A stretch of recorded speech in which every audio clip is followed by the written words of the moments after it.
Mes chers amis, nous allons maintenant découvrir un nouvel enseignement proposé ici par le Zohar Kadosh, enseignement extrait de la paracha de Teruma, la page 137b. Voici ce que nous enseigne le Zohar concernant la grandeur du Shabbat.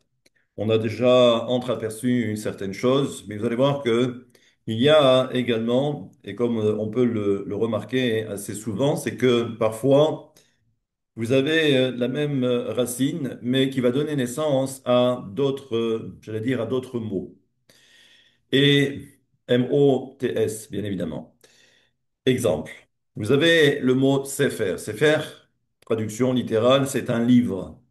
Mais vous avez également, toujours dans la même racine, donc Samer Pe Resh, vous avez également le mot Mispar. Mispar qui veut dire maintenant le nombre, le chiffre.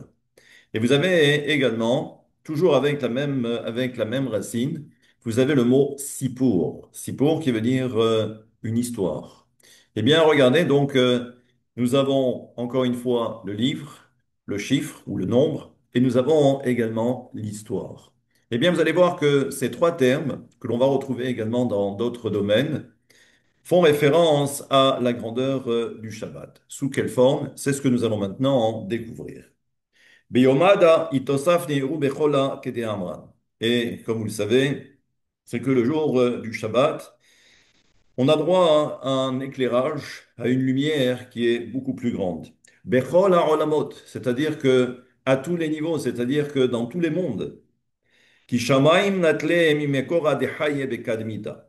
Et nous savons que au tout début, c'est-à-dire que lorsque le Shabbat commence, j'allais dire, à se préciser, nous avons ce qu'on appelle les six séphirotes, qui constituent ce que l'on appelle le Zer Anpin, et qui sont appelés Shamaim. C'est ce qu'on va appeler les cieux.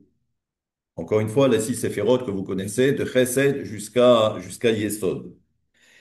Et donc, nous savons qu'à un moment donné, donc ces six séphirotes, qui constituent le Zeir Anpin vont recevoir ensuite une lumière un peu plus grande pour arriver à ce que l'on va appeler, et ce que l'on a déjà appelé dans différents, j'allais dire, cours, à savoir que, eh bien, il faut que le Zer Anpin puisse également connaître exactement, j'allais dire, la même puissance que les autres séphirotes, à savoir, il faut que le Zer Anpin devienne un partsouf à part entière. Être un partsouf à part entière, cela signifie que le Zer Anpin doit être constitué également de 10 séphirotes. Pour l'instant, il n'y en a que 6.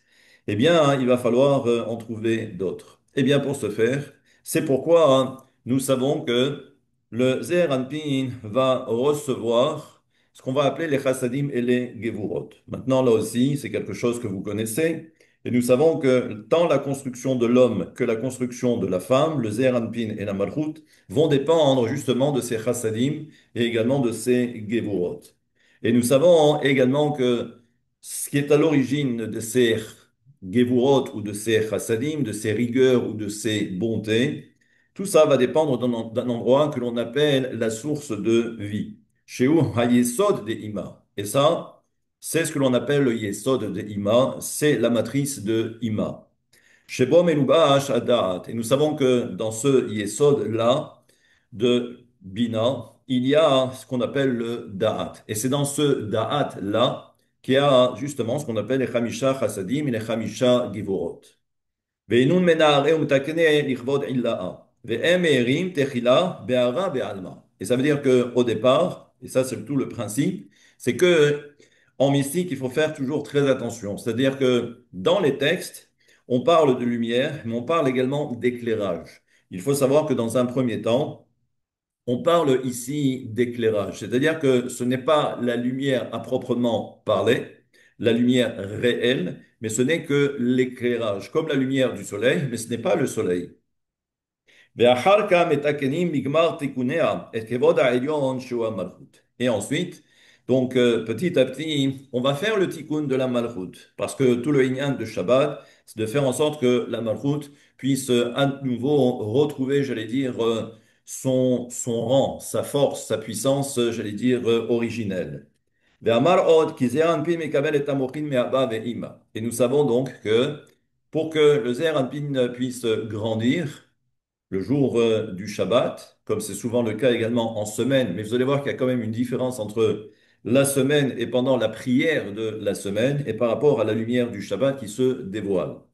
Et donc, nous savons que le Zeir Anpin reçoit ce qu'on appelle les mouchines. Donc, ce sont ces lumières-là qui proviennent de Abba et de Ima. Chez Aliadam ou Sholet Beshabbat Yoter Mishar Yamin. Et nous savons que grâce à ces mouchines qui sont différentes au féminin, eh bien, ce sont ces lumières, ces grands intellects.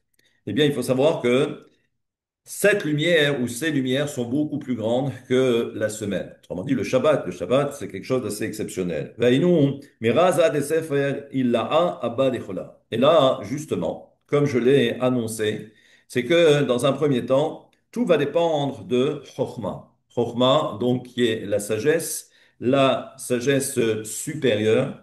Et là, nous savons que cela est attribué à la notion de sefer, c'est-à-dire que la notion de Chokhmah est liée au mot Sefer, qui veut dire le livre.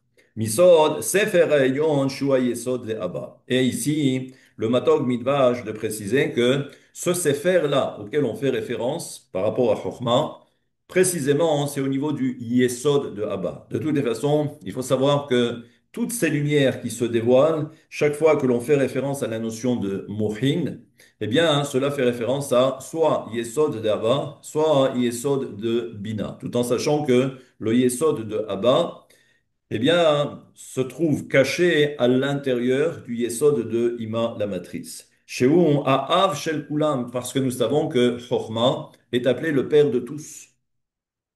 Besot Kulam Bechokma Asita, par rapport au verset que tout a été créé par rapport à la Chokhmah. Umeraza Disfar Imma Illaha. Et ensuite, nous savons que il y a cette projection, donc de Chokhmah, on passe maintenant à Bina. Et là, c'est ce que l'on va appeler le nombre. שהוא עמה הסופרת אל כל הנמצאים ומוציאה את כולם במספר אל הדעת. Et là, on va voir donc que c'est ça tout le travail de Bina, c'est justement de comptabiliser tout ce qui est contenu, tout ce qui est contenu dans ce qu'elle vient de recevoir justement de Chokhmah.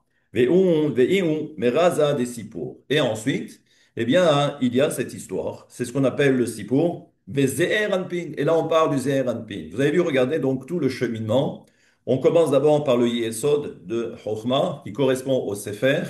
Ensuite, le yesod de Bina, qui fait référence à la notion de mispar. Et ensuite, par rapport au ze'er anpin, nous avons la notion de sipour.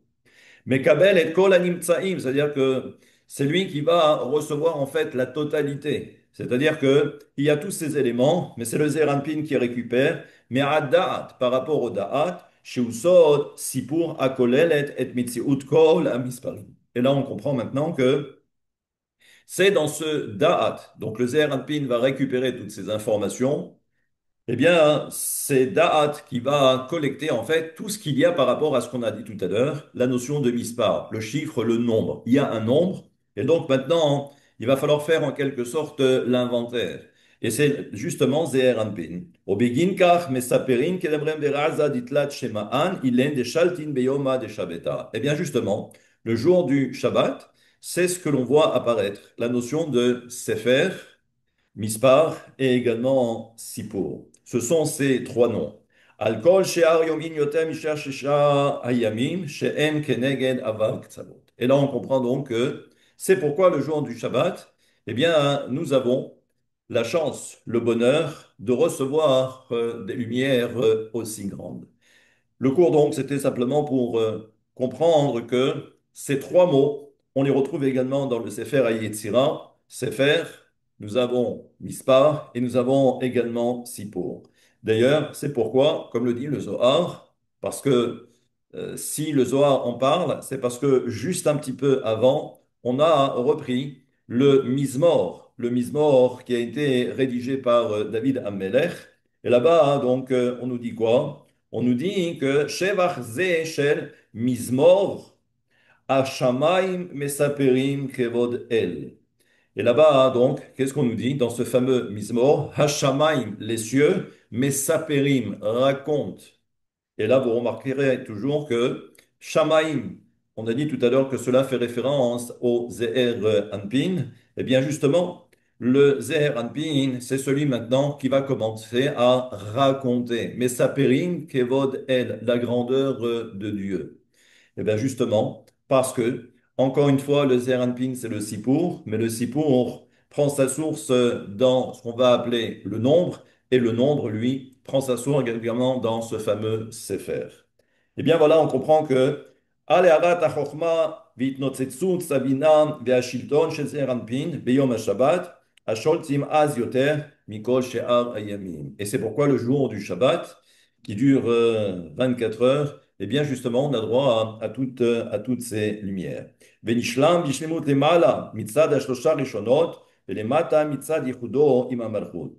Et on voit qu'ensuite, eh bien, c'est cette union, parce que tout le cheminement, tout le but, toute la finalité, c'est d'arriver à cette notion de yichud, cette notion d'unité entre le Zeher Anpin et la Malchut. Mais tout cela ne peut se faire parce que la notion de Yichud, encore une fois, ce n'est que lorsque l'on a toutes les mourines, on a toutes ces lumières qui proviennent de ces trois premières que l'on appelle bien évidemment Chokhmah, Bina et Da'at. Voilà pour cet petit enseignement sur l'importance du Shabbat.